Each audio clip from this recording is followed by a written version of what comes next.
reasons for people to have these problems, but perhaps it's helpful just to think of the most common causes.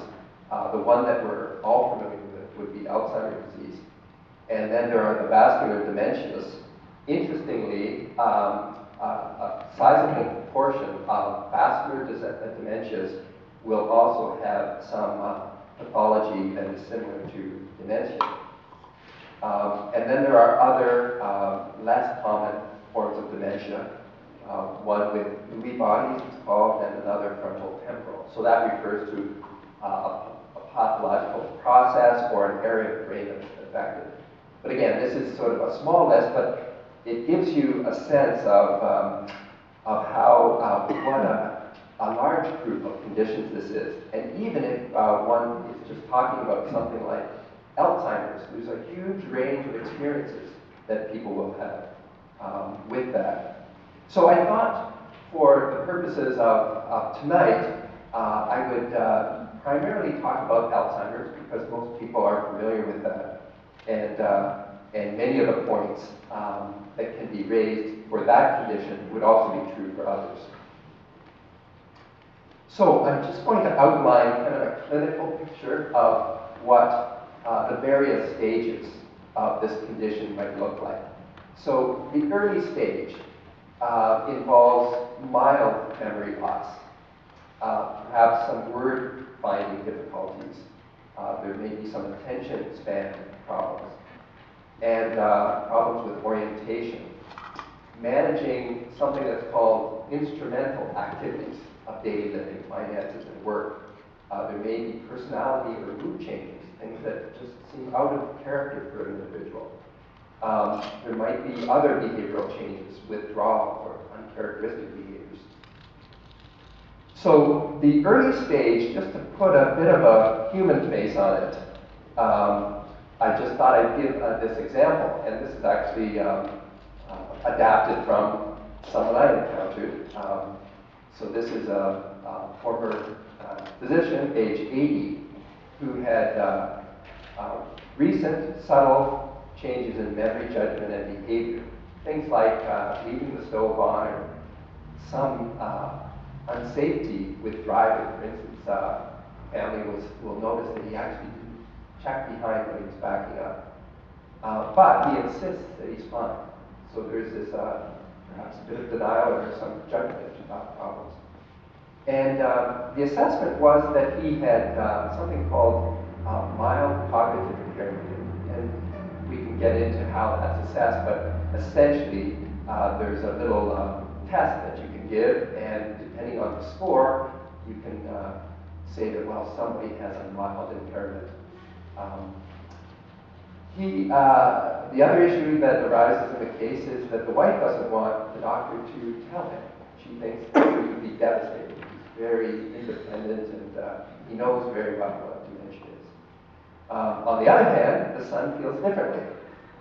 Wants it discussed and disclosed, and he thinks it's important to start talking about what to do while the father is still able to give some help on those issues to the family.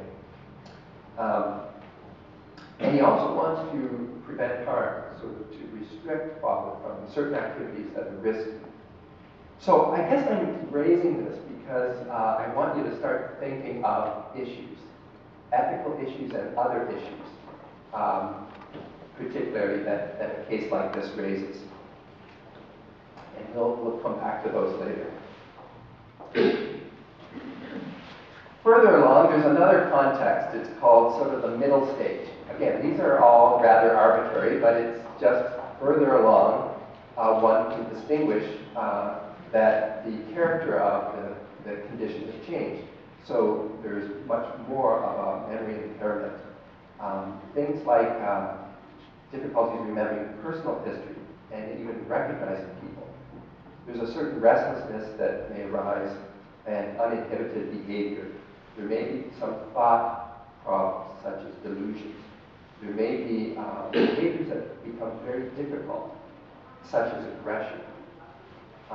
And it's not just a problem with work and finances, now it's a problem with what we call kind of the activities of daily living, bathing and toileting. At this point, they may need help with these things. So you can see the difference. And again, Dr. S, a couple years later, is now in a position where he does need some help with these things. Expresses a wish not to have any heroic treatments and to remain at home. So it kind of raises a question of, at this stage, how do we interpret that? What does he mean by that? Wandering is an issue. He's got some hallucinations and agitation on most days and has been physically threatening toward his wife, and she's caring for him at home. He won't take medications, and his wife finds that the only way she can get him to take medications that would normally help some of his behavioral problems would be through some form of deception, and she worries about that. Is that right? Should I be doing that? And the other problem with wandering, she's at home by herself. She has to lock the doors. She locks all the doors on the inside. And she reluctantly concedes that he should be cared for at some higher care facility. In fact, she's quite burnt out. But son, who doesn't live at home, disagrees. And the other problem is that he has always been a bit of a smoker. He's not a heavy smoker, but anytime his wife has tried to address that, it's been more difficult for her. And so it becomes a problem of actually getting into long-term care because he's got this behavior. So again, this is just to get you thinking about ethical issues, other issues, spiritual issues that might be going on in a case like this. And then finally, there's a third context, we might call it the late stage. Severe memory loss, severe speech difficulties, problems swallowing, eating, controlling body fluids, may not be ambient anymore, withdrawn, sleeps often and longer, requiring 24-hour care. So again, a new context of care. And just again, to put a human face on that, Dr. S, now 85. This happened rather quickly. In probably the usual time frame might be closer to 5 to 10 years. So now he requires assistance with all his bathing and washing and toileting. Very limited capacity to communicate, and he's having difficulties when he's swallowing. Continues to show aggression and combative, despite medications that have been tried. No longer recognizes his wife or his son. Earlier expressed a wish not to have these heroic treatments, and so people are wondering, what does that mean in this context? And his son is of the view that this isn't my father anymore. And he's quite adamant and convinced of that. His father is gone. And is of the view that he has zero quality of life. And in fact, he happens to have a pacemaker, and he thinks it should be turned off. Wife disagrees, and although disagrees with the view that it's no longer the same person, and that having a pacemaker is really what he meant by a heroic treatment or intervention. And for her, to turn it off would actually be intentionally killing. Again, this raises a whole set of issues, ethical issues and spiritual issues. Does any of this story ring a bell with people that have had experiences with people with dementia? So we'll back up a bit to the bigger picture and just give you a sense of something of the scope of the problem. In the world, currently, they're estimating the numbers of people affected with progressive cognitive impairment are around 25 million. And it's helpful to note that the majority of them live in developing countries. And in but not entirely an issue of elderly people. The prevalence increases as people age. And so some figures would say that at age 65, if you look at everyone for 65, the prevalence, the number of people that have this might be about 5%. And as every 5 years, it doubles. So at age 80, it would be 20%. And interestingly, higher rates in women. I don't know if you can see this well, but it's just an image from the UK where they looked at numbers of people affected by progressive cognitive impairment according to their age group.